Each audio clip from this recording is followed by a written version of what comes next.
ఎన్ని ప్రభుత్వాలు మారినా ఎన్ని సంవత్సరాలు గడిచిపోయినా ఏపీకి జీవనాడి లాంటి పోలవరంపై పొలిటికల్ పోరు తప్ప ప్రాజెక్టు పనుల్లో జోరు మాత్రం కనిపించట్లేదు.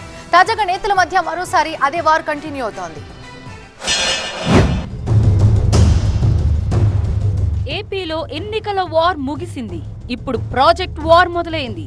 గతంలో ప్రతి సోమవారం పోలవరం అంటూ ప్రాజెక్టుపై సమీక్షలు నిర్వహించిన చంద్రబాబు తాజాగా అధికారంలోకి వచ్చిన వెంటనే అదే సంప్రదాయాన్ని కొనసాగించారు. పోలవరం ప్రాజెక్టును సందర్శించి పనుల పురోగతిని అడిగి తెలుసుకున్నారు.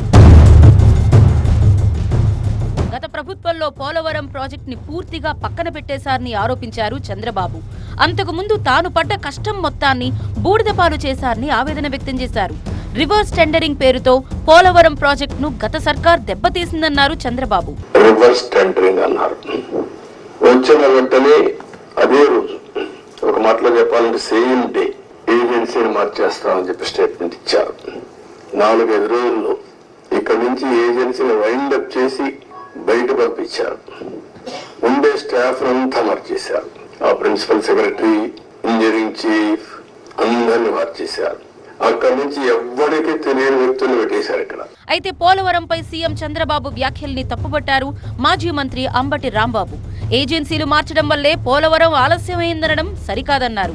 నది డైవర్షన్ చేయకుండానే గతంలో చంద్రబాబు ప్రభుత్వం కాఫర్ డ్యాం నిర్మించిందన్నారు. ఆ తప్పు జరగకపోయింటే ఈ పాటికి పోలవరం పూర్తయ్యేదన్నారు. ఏజెన్సీ లేకపోవటం వలన అవి క్లోజ్ చేయలేదు అనేది చంద్రబాబు నాయుడు గారు చేస్తున్నటువంటి ఆరోపణ. అది తప్పు.